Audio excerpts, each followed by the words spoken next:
소풍을 가는데요. 소풍 날짜가 4월 며칠이었죠? 제 달력이 없는데 4월 셋째 주 주일 21일 4월 21일 주일에는 소풍을 가는데 저희가 여기에 작년에는 30분 일찍 모여서 여기서 예배를 드리고 갔는데요. 올해는 작년에 그렇게 했더니 약간 좀 착오가 있어서 그냥 11시 같은 시간에 모여서 예배 드리고 가면 좋지 않은가 그런 생각이 드는데 멀진 않지만 굉장히 좋은 공원을 발견했다고 이제 거기로 이제 갈 것 같습니다. 그래서 여러분들 날짜를 기억하시고 그렇지만 똑같이 기회 오셔서 이렇게 예배 드리고 떠나는 걸로 그렇게 하시면 좋겠습니다.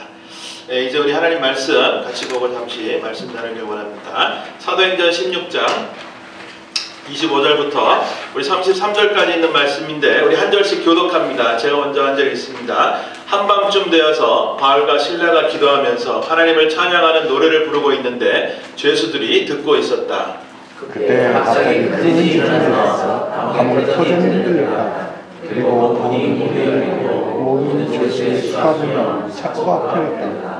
간수가 깨어서 잠에서 깨어서 옥문들이 열린 것을 보고는 죄수들이 달아난 줄로 알고 검을 빼어서 자결하려고 하였다. 그때 바울이 큰 소리로 그대는 스스로 회개하시오. 우리가 모두 그대로 있어 하고 외쳤다. 간수는 등불을 달라고 해서 들고 뛰어들어가 무서워 떨면서 바울과 실라 앞에 엎드렸다. 그리고 그들을 바깥으로 데리고 나가서 물었다. 두 분 성님, 내가 어떻게 해야 벌을 얻을 수 있습니까? 그들이 대답하였다. 주 예수를 믿으시오. 그리하면 그대와 그대의 집안이 구원을 얻을 것입니다. 그리고 하나님의 말씀을 간수와 그의 집에 있는 모든 사람에게 들려주었다. 함께 했습니다. 그 밤 그 시각에 간수는 그들을 데려다가 상처를 씻어주었다. 그리고 그와 온 가족이 그 자리에서 침례를 받았다. 아멘.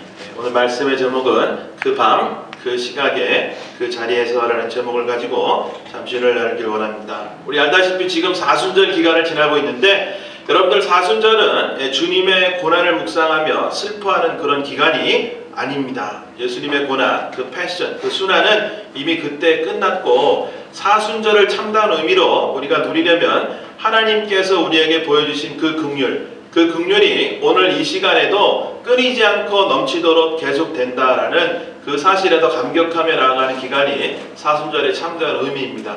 사실은 그렇기 때문에 이 사순절 기간이 우리가 여러 가지 조심하면서 또 마음을 지키며 나아가는 그런 부분들이 있지만 결코 우리 마음속에 어떤 슬픈 마음, 괴롭고 고통스러운 마음으로 나아가면 안 된다. 그래서 오히려 우리에게 더 큰 기쁨과 감사함으로 나아가는 그 마음의 자세가 우리에게 분명히 필요한 줄 믿습니다. 그래서 이 아침에도 우리는 하나님 앞에 담대함으로 감사함으로 보좌 앞에 나아가는 것이고 하나님께서는 예비하신 그 넘치는 긍휼로 우리를 기다리신다. 그래서 그 은혜를 사모하며 나아가는 귀한 아침일 수 있기를 축복합니다.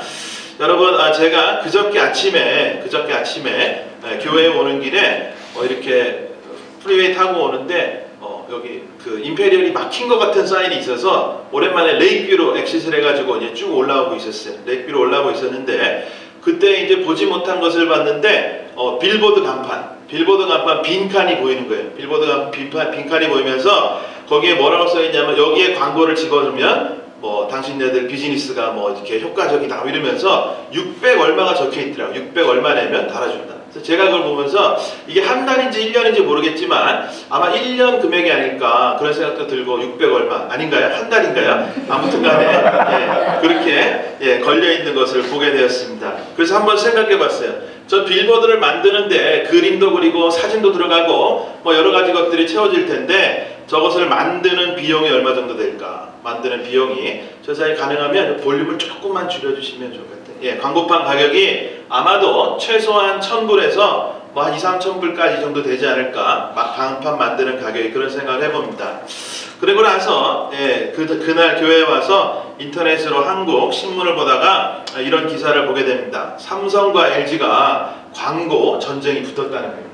그래서 이게 뉴욕 뉴욕의 타임스퀘어 광장에 있는 어떤 빌딩이라는데 비슷하죠? 4 밑에도 4 이렇게 숫자로 4가 적혀 있는데 위에는 LG 광고고요. 밑에는 삼성 광고예요. 그래서 삼성이 이제 밑에서 갤럭시 4인가요? 그 전화기 그게 이제 나온다고 광고를 하니까 LG가 화가 난 거예요. 화가 나가지고 거기다가 그 4는 뭐냐면 니네 거 4개 합친 거보다 우리 거 하나 사는 게 낫다. 그런 의미로 저 광고를 LG가 위에다가 달아놓은 것을 보게 됩니다. 또 생각해봤어요. 저거는 제작 가격이 얼마나 될까? 저 광고가. 그런데 아마도 뭐 대기업들이 하니까 뭐 수천 불 뭐 이렇게 정도 들었지 않았을까? 뭐 이렇게 생각하지만 뭐 이 동네 다는 빌보드 광고나 저렇게 다는 빌보드 광고나 그 프로덕트에 있어서는 사실 별 차이가 없다라는 그런 생각을 하게 됩니다. 그렇지만 문제는 뭐냐면 레이크뷰에 있는, 제가 이 동네를 무시하는 건 아니지만 레이크뷰에 있는 그곳에 달리는 빌보드에 만약에 한 달 대여료가 뭐 600불이든 1년 대여료가 600불이든 그렇다면 여기에 달리는 뉴욕 타임스퀘어에 달리는 이 광고 임대료가 얼만큼 될까? 여러분 얼만큼 될 것 같습니까? 얼만큼? 그래서 제가 좀 찾아봤어요. 찾아봤더니 이게 이제 타임스퀘어 뉴욕에 이렇게 빌딩들이 여러 개 있는데 저렇게 걸리는 배너 하나의 가격이 이렇게 보니까 층별로 나와 있고요. 2.2 밀리언, 3.5 밀리언 뭐 이렇게 해가지고 이 빌딩 하나가 광고, 임대 광고, 이게 뉴욕 타임스퀘어 안에 있는 원 타임스퀘어라는 빌딩인데 여기에 달린 배너들, 그 광고들만 다 합치면 1년 동안 광고 임대료만 자그마치 2,300만 달러라고 합니다. 우리 돈으로 얼마가 됩니까? 그럼 한 250억, 300억 가까운 돈이 빌딩 하나에 거는 빌보드, 그걸로만 얻는 수익이 이 정도가 된다는 거예요. 여러분 제가 얘기하고 싶은 것이 바로 이런 것입니다. 똑같은 크기의 같은 재질의 광고판이라 할지라도 그 광고판이 어디에 붙어 있느냐에 따라서 그 값어치는 천차만별로 차이가 난다라는 사실입니다. 여러분 오늘 말씀의 주제가 증인의 삶에 관한 것인데 말 그대로 증인은 뭐예요? 본 것을 이야기하는, 그죠? 아는 것을 증언하는 삶. 우리가 본 것, 경험한 것, 만난 것, 우리가 증거해야 될 것이 무엇입니까? 예수 그리스도. 우리가 바로 예수 그리스도를 증거하는 증인의 삶을 살아야 하는 사람들입니다. 그런 면에서 우리가 증거하는 것은 모두가 동일하다는 거예요.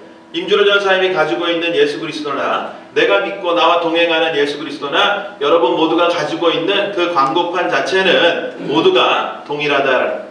그럴 때 우리가 어디에서 자랑되어질 때에 가장 값어치가 있을까라는 그런 생각을 한번 해봅니다. 여러분 오해는 마시길 바랍니다. 복음이 언제나 어느 곳에서나 가장 소중한 것이지만 제가 묻고 있는 것은 우리의 복음이 어느 곳에 가서 선전되어야 말이 나와야 그것이 더욱더 가치가 있는 것을 묻는 것입니다. 당연히 교회 안이 맞을까요? 아닐까요? 교회 안에는 아닐 것이다 라는 생각을 해봅니다. 왜? 우리 모두가 그리스도를 소유하고 있고 복음을 소유하고 있기 때문에 그 복음이 우리끼리 아무리 자랑해봐야 광고할 이유가 사실은 전혀 없다라는. 그렇다면 어디다 광고해야 효과적이라고? 어디다가 주님을 모르는 사람, 예수님을 모르는 사람, 그 선교지 뭐 이런 것들 이것저것 찾아가서 우리의 복음이 증거되어질 때에 그 값어치가 엄청난 것이 되어진다는 얘기입니다. 여러분들 듣던 이야기입니다. 복음 전해야 합니다. 그것을 기뻐해야 합니다. 하나님께서 우리의 증인된 삶을 기뻐하십니다. 이런 설교를 아마 평생을 들으시면서 오늘날까지 왔다고 생각합니다. 문제는 내가 얼마나 그 설교를, 그 메시지를 많이 들었는지가 아니라 내가 지금 그렇게 들은 대로 살고 있는가 아닌가, 이것이 중요한 문제인 줄 믿습니다. 그런 면에서 여러분에게 똑같은 설교이지만 다시 한번 생각할 수 있는 그런 찬스를 드립니다. 어떻습니까? 지금 내가 복음을 전하는 자로, 그리스도의 그 놀라운 복음을 증거하는 자로 살아가고 있습니까? 어려운 말로 그렇게 쓰지 말고 지금부터 전도라고 그냥 그렇게 해보겠습니다. 전도. 여러분 전도를 뭐라고 생각하세요? 전도. 두 가지 한번 예를 들어볼게요. 전도 1번, 아무나 누구든지 어떻게 해서든지 교회까지 나오게 하는 것이 전도다. 이게 1번이고요. 2번은 교회에 나오고 안 나오고 상관없이 믿지 않는 자들을 예수님을 영접하게 하는 것, 이것이 전도다. 1번입니까? 2번입니까? 1번, 2번? 뭔 것 같아요? 3번이라고 해요? 3번 얘기하는데 3번. 1번도 어떤 면에서 맞는 것 같기도 하고 틀리는 것 같기도 하고 2번도 1번보다 나은 답변인 것 같긴 하지만 사실 조금 부족한 면이 없지 않아 있습니다. 사실 전도는 영접하게 되는 것을 우리가 본다 할지라도 우리가 더 기쁘겠지만 그 광경을 보지 못한다 할지라도 우리가 정말로 복음을 전하는 그 행위 자체가 바로 전도가 되어진다. 그렇지만 여러분 어렸을 때에 전도왕이라 그래서 혹시 상 받아본 적 있으신가요? 공책도 주고 뭐 연필도 주고 한국교회들 그런 일들을 지금도 하고 있는 거 알고 있는데요. 어떤 데는 전도 집회 이런 걸 해가지고 어른들도 가장 많이 사람들을 데려온 사람에게 세탁기를 주는 교회도 있고요. 무슨 금배지를 주는 교회들도 실제로 지금도 존재합니다. 그런데 그 전도의 기준이 뭐냐면 전도의 기준, 전도왕의 기준 뭐냐면 어떻게 해서든지 정한 시간에 사람의 숫자를 가장 많이 채워다가 놓는 사람이 바로 전도왕으로 뽑히는 그러한 기준이 됩니다. 사실 어렸을 때부터 우리가 이런 환경 속에서 자라왔기 때문에 전도에 대해서 헷갈리는 거예요. 전도가 복음을 전하는 것이며 그들이 예수 믿게 하는 데에 내가 쓰임받는 것이 전도인데 그 능력을 상실한 채 어떻게 해서든지 교회에만 데려오면 전도다라는 그 사실을 우리는 전도로 인식을 하고 있습니다. 그렇지만 오늘 한번 우리 마음속에 전도에 대한 개념을 다시 한번 확실히 새겨넣을 수 있기를 바랍니다. 전도는 교회에 데리고 오는 것이 전도가 아닙니다. 전도는 내 안에 있는 예수 그리스도의 복음을 믿지 않는 자들에게 나누어 주는 것. 맞아요? 네, 근데 직접 나누어 주는 것. 그것이 바로 전도입니다. 그런 삶을 살고 있습니까? 그런 삶을 살고 있어요? 내가 가지고 있는 그 복음을 남과 함께 나누고 있는 그런 삶을 살고 있는가? 참 교회의 잘못이 큽니다. 어떻게 해서든지 많은 사람들이 모이게 하는 것이 교회의 목표점이 되어버린 시대에 우리가 살고 있습니다. 사람들에게 전도를 해라 뭐 이렇게 말하면서 강조하면서 전도가 뭔지 어떻게 해야 되는지에 대해서는 가르쳐주는 교회가 그리 많지 않다는 거예요. 그래서 어떻게 해서든지 교회만 데려오면 우리가 그러니까 사역자들이 책임져 주겠다. 영혼구원도 시켜주고 양육도 시켜줄 테니까 데리고만 하라. 어려서뿐만 아니라 성인이 된 요즘에까지도 그런 메시지들을 들으며 우리가 살아가고 있습니다. 그런데 이 사람들이 들으면서 그래 나도 전도해야 되겠다. 하나님 앞에 결단하면 돌아서서 교회 문을 나가는 순간 어떻게 하는 거지? 라는 생각을 해보면 또 미루게 되는 거예요. 아유 나는 아닌가 보다. 누군가 전도를 하겠지 하며 또한 미루며 또 하루하루를 살아가는 그러한 삶에 반복적으로 우리가 살아가고 있습니다. 올해 우리에게 주제가 너무나 멋진 주제를 잡았습니다. 하나님께서 우리에게 뜻을 주셔서 모든 사람에게 자유를 선포하라. 30명 영혼구원 이렇게 되어 있는데 지금 어떤가요 현실이? 정말 저와 여러분 우리가 모든 사람에게 자유를 선포하고 있는가? 여러분 정말 전도해야 합니다. 이것은 제 주장이 아니라 주님의 부탁, 아니 주님의 명령이기 때문에 그러해야 합니다. 우리가 잘 아는 말씀 마태복음 28장 19절 20절 주님께서 유언같이 우리에게 주신 대사명의 말씀입니다. 너희는 가서 모든 민족을 제자로 삼아 아버지와 아들과 성령의 이름으로 침례를 주고 내가 너에게 명령한 모든 것을 그들에게 가르쳐 지키게 하여라. 누가 하신 말씀이에요? 예수님이 누구에게? 제자들에게, 보고 있던 제자들에게 하신 말씀입니다. 여러분 제자가 무엇이라 그랬죠? 전에 한번 설교할 때 우리가 그것을 뜻을 같이 새겨봤는데 제자는 배운 것을 가르쳐서 다른 사람에게 전수할 수 있는 사람이 제자라는 거예요. 그죠? 제가 만약에 임준호 전사님이 제 제자면 제 가르침을 받고 전사님이 누군가를 가르칠 수 있는 능력이 돼야 비로소 제자라고 부른다는 것입니다. 온갖 교회들이 수년 동안 수개월 동안 제자 훈련 이런 걸 하지만 제자가 없는 시대에 우리가 살고 있습니다. 아무리 봐도 주님이 가지셨던 그 능력을 전수받았다라고 볼 수 있는 그러한 사람들이 너무나 우리 눈에 띄지 않는다는 거예요. 예수님께서는 공생의 사역을 하시면서 그 모든 제자들을 가르치고 마치시며 이제 부활하셔서 천국으로 올라가시는 그때에 하나님 곁으로 가시던 그때에 제자들에게 바로 이 영혼 구원의 일을 맡기시는 거예요. 제자들에게 뭐를 믿으면서 하신 거예요? 너희들이 할 수 있다 없다? 할 수 있다라고 믿으셨기 때문에 내가 너희에게 가르친 것을 너희도 다른 사람들에게 가르쳐라. 충분히 할 수 있다라는 그 믿음을 가지고 주셨다라는 거예요. 여러분 이것을 누구에게 주셨습니까? 신학교 가서 목회자가 된 우리 같은 사람들에게만 주셨습니까? 아니면 예수를 믿고 이 땅에 살아가는 여러분에게도 공의 같은 말씀으로 주셨습니까? 한 명도 예외 없이 예수님을 믿는 모든 사람들에게 주님께서는 이 명령을 주셨다라는 것입니다. 어떻게 하라고 가르쳤는지 처음 두 가지만 좀 살펴보길 원합니다. 처음에 첫 번째가 뭐예요? 그러므로 너희는 가서라고 이야기합니다. 가서. 저는 이 단어가 이번 한 주간 동안 제 마음을 사로잡습니다. 그리고 여러분 마음도 사로잡을 수 있기를 축복합니다. 전도란 가는 것이다. 하나님의 명령에 가장 처음 말씀이 너희는 가라라고 말씀하셨다는 거예요. 다시 말하면 기다리지 말라는 얘기입니다. 이것이 전도의 핵심입니다. 여러분, 광고판을 아무리 잘 만들었다고, 내용이 아무리 멋있다고, 달지 않고 만든 곳에 모셔만 놓고 우리끼리 서로 보면서 그것만 자랑한다면 아무도 믿지 않는 자들은 그것을 보지 못하게 됩니다. 그래서 들고 나아가야만 한다는, 아직까지 보지도 못한 사람들에게 들고 나가라는 것이 주님께서 명령하시는 전도의 첫 번째 명령입니다.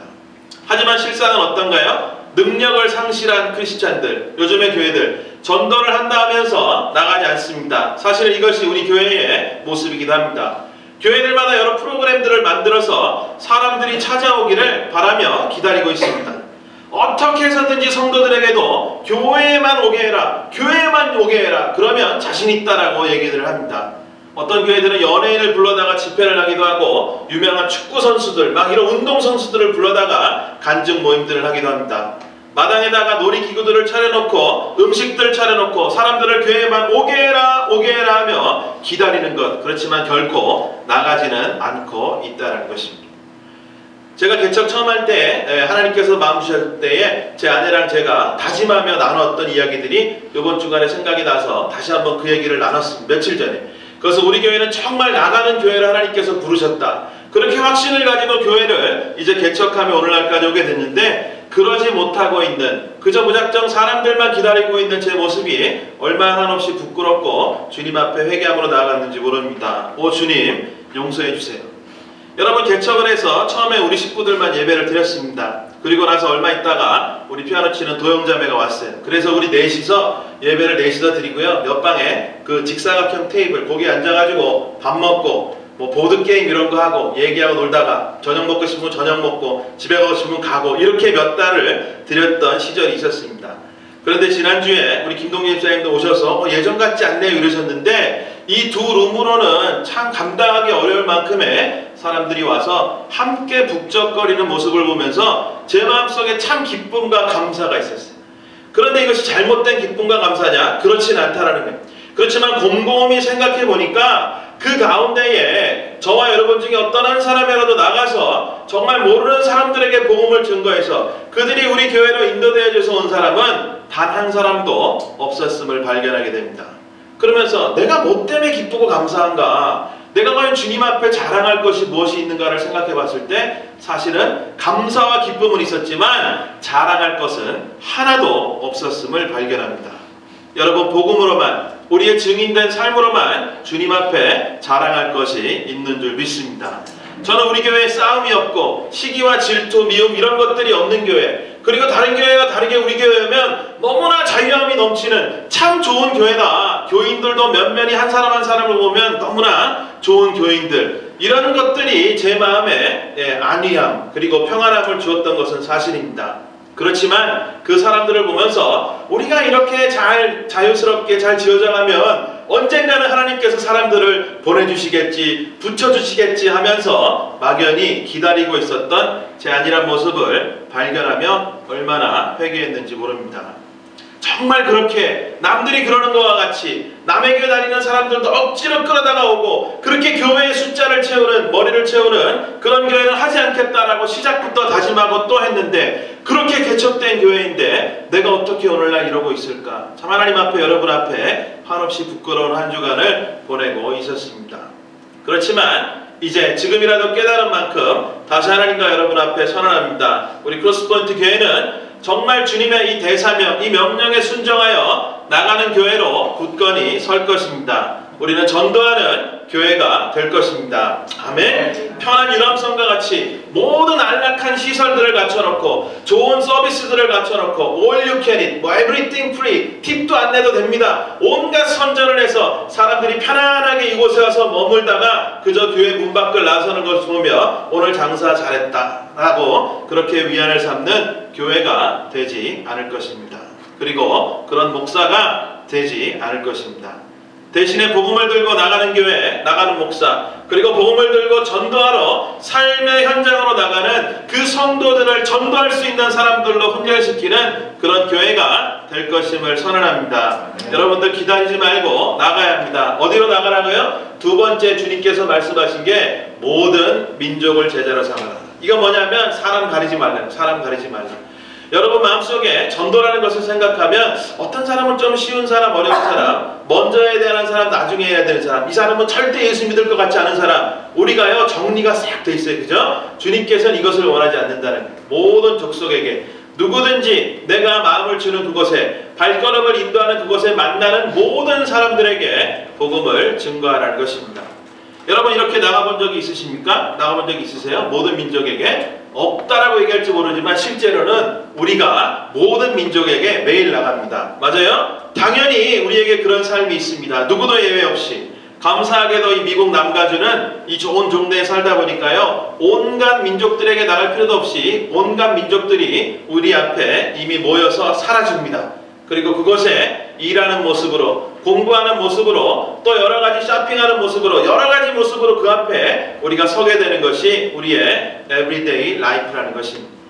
그런데 우리의 기도 제목, 그렇기 때문에 우리의 기도 제목 가운데 모든 민족에게 나아가길 원합니다. 나를 보내주시옵소서라는 기도 제목이 있어야 돼요? 없어야 돼요? 사실은 없어도 된다는. 왜? 우리는 이미 나가고 있기 때문입니다. 우리의 문제는 모든 민족에게 나가고 있는지 없는지가 문제가 아니라 지금 내가 전도를 하고 있는지 안 하고 있는지 그것이 문제인 것입니다. 여러분 전도가 뭡니까? 라고 물어보면 뭐라고 대답하시겠습니까? 전도 막연한데 안 믿는 사람 만나면 어떤 말부터 시작해야 되나? 여러분 전도가요 뭐 대단히 어렵거나 복잡한 일이 아닙니다. 예를 들어 한번 간단히 설명해 보면 이런 거예요. 어떤 사람이 횟집에를 갔어요. 그래서 아침에 제가 얘는 아마 운동하면서 TV를 보는데 한국 방송에서요 주문진이 나오면서 막 한치, 오징어 뭐 이런 게 나오더라고요. 그런데 한치 물회를 해가지고 먹는 장면을 봤는데 야 진짜 얼마나 맛있어 보이는지. 아무튼간에 누가 한치 물회를 좋아해서 식당에 가서 한치 물회를 5그릇을 먹었다 쳐보세요. 그러면 이제 5만 원인데 예를 들면 그걸 먹었어. 먹어서 다 먹고 났는데 돈을 내려 할 때 돈이 없는 거예요. 돈이 없어. 그럼 어떻게 해요? 주인이 나와서 너 경찰서 갈래? 아니면 우리 주방에서 일할래? 그럼 뭐를 택하시겠어요? 뭐 택하시겠어요? 뭐 일할래? 경찰서 갈래요? 네? 일해야 되겠죠? 예, 대부분 아마 일을 할 거예요. 그러면 싫어도 일을 하는 거예요. 그래 일하자. 주방에 가가지고 접시 닦는 그런 일을 합니다. 하고 있는데 그 소식을 아버지가 어디서 듣고 와가지고 주인에게 냉큼 저 내 딸인데 이러면서 5만 원을 내고 아버지가 가신 거예요. 그랬는데 이 주인이 딸한테 얘기를 해줘야 되잖아요. 아버지가 너 5만 원 냈으니까 너 가라 했는데 얘기를 안 하는 거야. 그리고 주위에서 아버지가 와서 돈을 내주는 걸 본 사람들이 있는데 그 사람들도 한 사람이라도 여보시오 당신 아버지가 와서 돈 내고 갔습니다 라고 얘기하면 되는데 그거를 얘기를 안 해줘요. 그럼 이 딸은 어떻게 해요? 낸지도 모르고 경찰서에 잡혀가는 게 두려워서 계속해서 주인에게 속아서 일하고 있는 그러한 딸의 모습이 되어진다는 거예요. 여러분 사실 전도란 이런 것입니다. 바로 이런 상황이 우리가 맞이하는 상황입니다. 우리는 누구예요? 접시를 닦는 사람이에요? 증인들이에요? 우리는 증인들이에요. 과거에는 다 접시를 닦던 사람들이에요. 아버지가 돈 내준 줄도 모르고 그 고민을 내가 다 짊어지고 살면서 어떻게 내가 이거를 해결하고 이 자리를 나갈까 고민하며 살아갔지만 그렇지만 어느 날인가 니네 아버지가 돈 내줬다라는 거를 누군가 우리에게 얘기해줘서 이제 아는 거예요. 아버지께서 내주셨구나 감사하다. 그리고 그 모든 속박에서 벗어나서 살아가는 자유함을 얻은 우리들이라는. 그렇지만 세상에는 아직도 그 주인 마귀에게 속아 아직도 너는 갚을 것이 있다라고 얼거매는 그 사람들에게 그렇게 고통당하며 살아가는 사람들이 있다는 거예요. 그런데 우리가 아버지가 돈 내주는 것을 다 본 증인들인데 저와 여러분들이 그들에게 아버지가 페이를 다 해주셨어 라고 이야기하지 않는다면 그 고통의 책임은 과연 누구에게 있겠냐는 것입니다. 모르면서 말 안 해주는 거는요 그건 괜찮아요. 그런데 다 알면서 봤으면서 증거해주지 않는 것은 사실은 아주 나쁜 사람들입니다. 여러분 기도 제목을 정리하다 보면 또 제 기도를 스스로 듣다 보면 이런 제목들이 얼마나 많은지 모릅니다. 주님 말씀에 순종하기 원합니다. 주님 말씀 따라 살기를 원합니다. 그런데요 그 순종하기를 원하는 말씀이 무엇이냐 물어보면 모른다는 거예요. 하나님의 뜻은 제가 잘 모르겠어요. 그게 기도 제목이에요. 여러분 그렇습니까? 그러지 않다는 거예요. 하나님의 뜻, 주님께서 우리에게 원하시는 것이 오늘 말씀에 분명히 적혀져 있습니다. 모든 민족에게 나가 증인이 되어라. 그것이 하나님의 말씀이며 하나님께서 우리에게 주신 뜻이 되어진다. 여러분 아멘입니까? 더 이상 하나님 앞에 하나님의 말씀이 무엇인지 주님의 뜻이 무엇인지 구하는 그런 기도들을 멈출 수 있기를 바랍니다.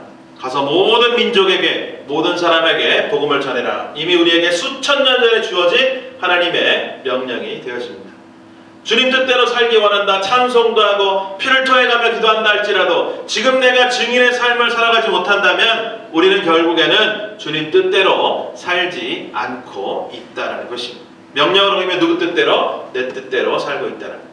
여러분, 성도는 그 사명을 위해 부름받은 자들입니다. 아멘. 예, 교회는 그 사명을 위해 지음받은 곳입니다. 정말 여러분과 저와 또 우리가 함께하는 이 크로스포인트 교회가 이 사명에 귀를 기울이는 교회가 될 수 있기를 축복합니다. 우리끼리 그저 만나서 즐겁고 행복하고 분위기 좋으면 그만인 교회가 아니라 전도하는 교회, 증인으로 살아가는 교회가 될 것입니다. 여러분, 전도할 수 있도록 저희가 훈련시켜 드리겠습니다.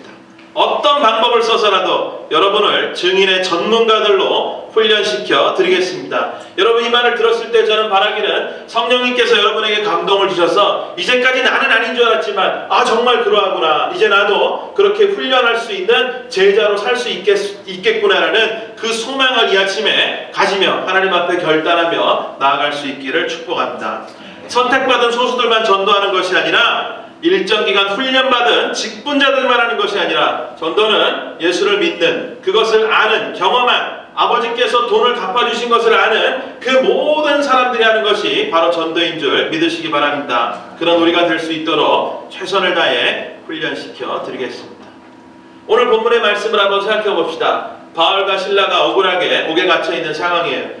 여러분 기억하시겠지만 어떤 귀신 들린 어린 여종 하나를 고쳐주니까 그 주인이, 그 여종이 이제 막 점점 보고 하는 것 때문에 돈을 벌었는데 못 벌으니까는 고발해가지고 이제 바울과 실라가 감옥에 갇혔어요. 그 다음부터 나오는 장면이 오늘의 장면입니다. 대체로 이 말씀을 설교하며 우리가 듣고 기억할 때 이렇게 들어왔습니다. 어떠한 상황에, 고난의 순간에 있다 할지라도 하나님께 찬양하며 기도하기만 하면 결박이 풀린 것과 같이 우리가 어렵고 힘든 일이 있을 때 우리도 찬양하며 예배하며 하나님 앞에 전심으로 나아가면 우리의 결박이, 우리의 고통과 고난에서 해방되어질 수 있다. 할렐루야! 라고 기억하고 있습니다. 그렇지만 사실 오늘 말씀의 핵심은 그것이 아닌 줄 믿습니다. 바울과 실라에게는 결정된 삶이 있었어요. 내가 증인으로 살아가겠다, 어느 곳에 있든지 주님을 증거하겠다라고 결심하고 살았기 때문에 이 감옥만큼 복음을 전하기에 용이한 곳이 어디가 있겠는가. 듣기 싫어도 들어야 돼요. 찬송하면 들어야 되고 말씀을 얘기하면 들을 수밖에 없는, 도망갈 수 없는 그곳에 갇혀진 사람들에게 바울과 실라가 그 밤에 찬양하며 하나님의 복음을 전하고 있습니다. 대단하지 않습니까, 여러분? 그리고 나서 그들이 풀려나기 위해서 주님께서 이렇게 하면 풀어주실 것이다 라는 그 공식을 믿고 찬양했던 것이 아니라 문이 열리고 창구가 풀어졌을 때 만약에 그런 마음으로 찬양했다면 어떻게 해야 돼요? 빨리 주랭랑을 쳐야 되는데 그러지 않았던 바울과 실라의 모습을 우리는 볼 수 있습니다. 그리고 그의 관심은 어디 있었어요? 두려움에 떨고 있는 그 간수에게 있었다. 간수에게 있었다. 그래서 그 간수에게 복음을 전합니다. 그 밤에 저 같으면, 여러분 같으면 어떠시겠어요? 감옥에서 그렇게 고생을 하고 이제 따뜻한 집도 그립고 빨리 도망도 가야 되는 그 상황에서 간수가 어떻게 하면 예수 믿을 수 있겠습니까? 물어보면 차분하게 지금은 좀 우리도 쉬고 다음번에 만나서 우리 천천히 밥 먹으면서 얘기합시다 라고 혹시라도 했을지 모르겠습니다. 그렇지만 바울과 실라는 그러하지 않았다는 것.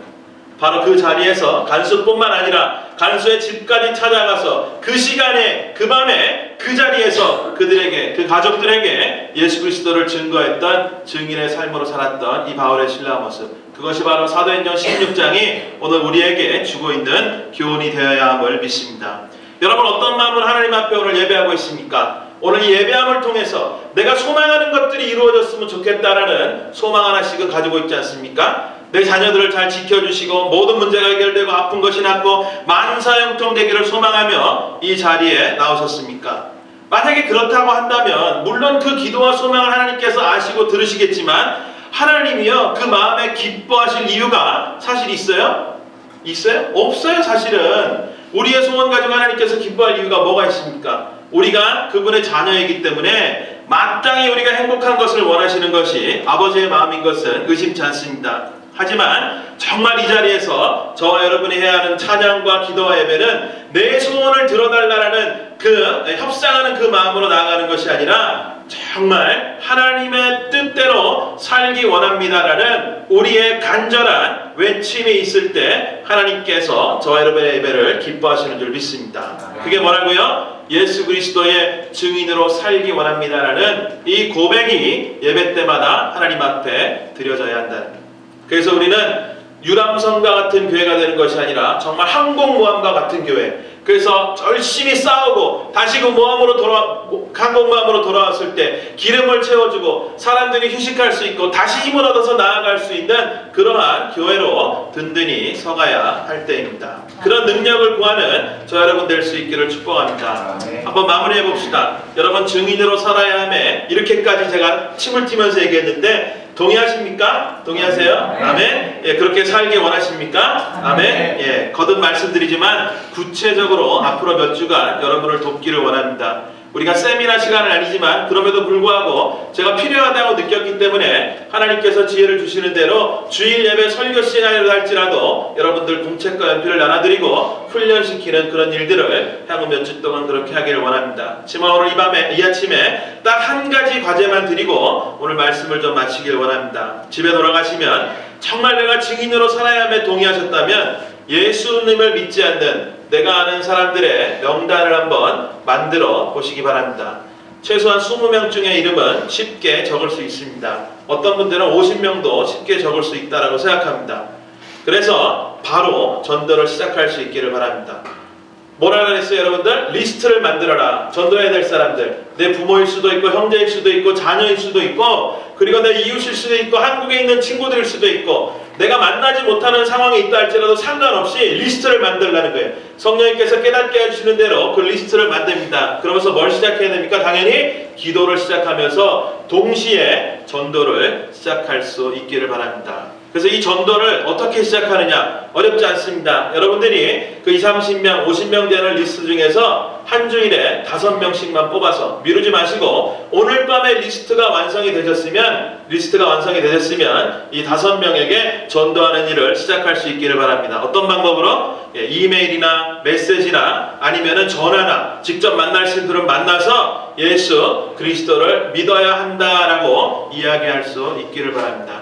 내가 너에게 가장 줄 수 있는 가장 큰 선물이 예수 그리스도를 믿게 하는 것이다. 복음이다라는 그 사실을 상대방으로부터 알게 하는 그 일이 바로 전도의 시작이라고 믿습니다. 그래서 여러분들 그 일을 할 수 있기를 축복합니다. 어렵지 않습니다. 저도 지난주 목요일날 제 친구들의 명단을 쭉 뽑아가지고 제가 한 번도 몇 년 동안을 그렇게 사귀었던 국민학교 초등학교 때부터 알던 친구들이지만 복음을 얘기하지 않았던 제 모습을 보면서 그 친구들이 아마 이상했을 거예요. 메일을 보낼 때 내가 이런 믿기 전 믿기 후 이렇게 복음을 믿고 살아가는데 친구인 너에게 가장 좋은 선물이 이것이 될 줄로 믿는다. 난 너를 위해 기도한다라고 보내는 것으로 저도 이제 전도를 시작했습니다. 구체적으로 어떻게 말하고 뭘 말해야 되는지 그런 디테일한 적용들은 또 계속해서 여러분을 훈련시켜 드리도록 하겠습니다. 그렇지만 3가지 명단을 만들고 기도를 시작하며 오늘 밤에 곧바로 5명에게 전도를 시작할 수 있는 그런 순종이 저 여러분에게 있기를 축복합니다. 여러분 이제는 정말 우리가 종교 활동에서 벗어나야 할 때입니다. 그저 예배 참석하고 헌금 내고 기도한다고 해서 그것이 순종의 다가 아닙니다. 물론 그것도 귀한 순종이지만 다가 아니라는 가장 소중한 복음을 전하는 전도자로 살지 않는다면 여전히 나는 정말 참 크리스찬이 아닌 종교인의 모습으로 살아가고 있는지도 모릅니다. 여러분 주체할 수 없는 많은 돈이 내게 있다고 생각해 봅시다. 이 돈을 다 써도 어디선가 또 채워주는 거예요. 그러면 못 나눌 이유가 있어요 없어요? 못 나눌 이유가 전혀 없을 것입니다. 사이프러스에 제 고모부 한 분이 사시는데 이 고모부가 배가 있어요. 배가. 그래서 낚시를 가가지고요 가끔 이제 이런저런 종류의 물고기들을 잡아옵니다. 그런데 2번 이런 일이 있었어요. 밤 11시쯤 전화가 와요. 밤 11시쯤 와가지고 와라 이래요. 그냥 뭐 길게도 말씀 안 하세요. 와라 그러면 예 이러면은 좋은 거 잡았다 와라 이러시는 거예요. 그러면 밤 11시에 갈까 말까 망설이다가 제가 먹는 것을 좋아하게 생겼잖아요. 그러니까 갑니다. 그 어둠을 뚫고 차를 타고 이제 갑니다. 가면은 어떤 날에는 쭈꾸미 같은 거를 정말 거의 살아있는 것 같은 퀄리티의 그런 거를 한 모대기 주시기도 했고요. 어떤 때에는 정말 싱싱한 먼 바다에서 나가서 잡아온 그 고등어를 주시기도 합니다. 그러면서 고모부가 하시는 말씀이 있어요. 내일 아침이 되면 못해 먹는다라고 얘기하시는 거예요. 그래서 싱싱할 때에 가져다가 먹어라. 왜 그런 부탁을 하실까요? 왜 그렇게 저에게 주실까요? 저희를 아끼고 좋아하기 때문에, 저희를 사랑하기 때문에 그것을 있는 것을 나누기 위해서 그렇게 하시는 것을 제가 알기 때문에 그 밤에도 차를 타고 갑니다. 오늘이 지나면 그 맛있는 것을 맛볼 기회가 사라진다라는 것입니다. 여러분, 전도의 기회가 영원히 있는 것이 아닙니다. 지금이 어쩌면 마지막일 수 있습니다. 오늘 밤이 지나가면 어떤 사람에게는 도무지 다시는 복음을 들어보지 못할 그런 기회가 없어지는 그러한 사람들도 우리 주위에 있을지 모릅니다. 빌리 그레이엄 목사님의 일화가 있습니다. 그 자서전에 1961년에 이제 그 존 F 케네디가 취임식 전인데 이제 빌리 그레이엄 목사님을 자기 집으로 초청했대. 근데 우리가 알듯이 존 F 케네디의 종교는 이제 카톨릭 신자였습니다. 그런데 그가 이제 얘기하는 거예요. 개신교와 천주교의 종교 문제로 갈라진 미국 국민들의 마음을 치유하고 하나시키는 일에 빌리 목사님이 좀 헌신해 주셨으면 좋겠습니다. 그러면서 덧붙여 질문하라 합니다. 빌리 목사님은 예수님의 재림을 믿습니까? 그래서 뭐 이렇게 설명해 주니까 케네디가 말하기를 참 흥미롭네요. 나중에 한번 자세히 듣고 싶습니다. 이런 말을 했다고 합니다. 그리고 나서 2년이 지나서 63년도 어느 아침에 조찬 기도회 때 다시 빌리 목사님이 존 F 케네디를 만납니다. 그때 케네디가 요청하는 거예요. 오늘 조찬 기도회 끝나고 백악관까지 동행해 주시면 좋겠습니다. 제가 꼭 여쭤보고 묻고 싶은 것이 있습니다. 그런데 그때 마침 빌리 목사님이 너무나 심한 감기가 들어서 그 대통령에게 제가 가고 싶지만 대통령에게 이런 바이러스를 옮기고 싶진 않습니다. 그러니 다음번에 기회를 주시겠습니까? 그리고 헤어졌다고 합니다. 그리고 나서 시간이 정확히 얼마인지 모르겠지만 바로 얼마 지나지 않은 11월 22일에 케네디의 암살 소식을 듣게 됩니다. 그 소식을 듣자마자 그 빌리 목사님의 뇌리에 떠오른 장면은 다음 기회라고 말하던 자신의 모습이었습니다. 그리고 바로 엎드려서 하나님 앞에 얼마나 울며 회개했는지 모른다라는 그 글을 들은 적이 있습니다. 여러분, 다음 기회는 오지 않을 줄 모릅니다. 오늘 말씀 33절에 이렇게 적고 있습니다. 그 밤 그 시각에 간수는 그들을 데려다가 상처를 씻어주었다. 그리고 그와 온 가족이 그 자리에서 침례를 받았다. 여러분, 우리가 수많은 시간 동안 우리가 살아오는 세월 동안 정말 수백 번, 수천 번, 아니면 수만 번 하나님께서 우리에게 이 간증을 할 수 있도록 그 시각에, 그때에, 그 자리에 우리를 보내셨음에도 불구하고 우리는 입을 굳게 다물고 주님을 증거하지 않았던 우리의 부끄러운 모습이 혹시라도 있는 줄 모릅니다. 그렇지만 그럼에도 불구하고 주님께서는 이 아침에 우리를 책망치 않으시고 그래도 괜찮다. 하나님께서 이제라도 주님의 부탁은 이제라도 너희는 가서 모든 민족에게 복음을 전하지 않겠느냐라는 그 음성으로 우리에게 들려주시는 줄 믿습니다. 정말 우리가 믿는 그 예수 그리스도 마음에 새기며 다음 기회란 없을 수 있다. 그 마음을 가지고 내가 오늘 순종하며 오늘부터 전도하겠다. 이것이 바로 십자가를 지시면서까지 우리를 살려내신 주님께서 우리에게 주신 명령이다라는 것을 마음에 새기며 주 앞에 달려나갈 수 있는 저 여러분 모두가 되어주시기를 주의 이름으로 간절히 축원합니다. 같이 한번 기도하겠습니다.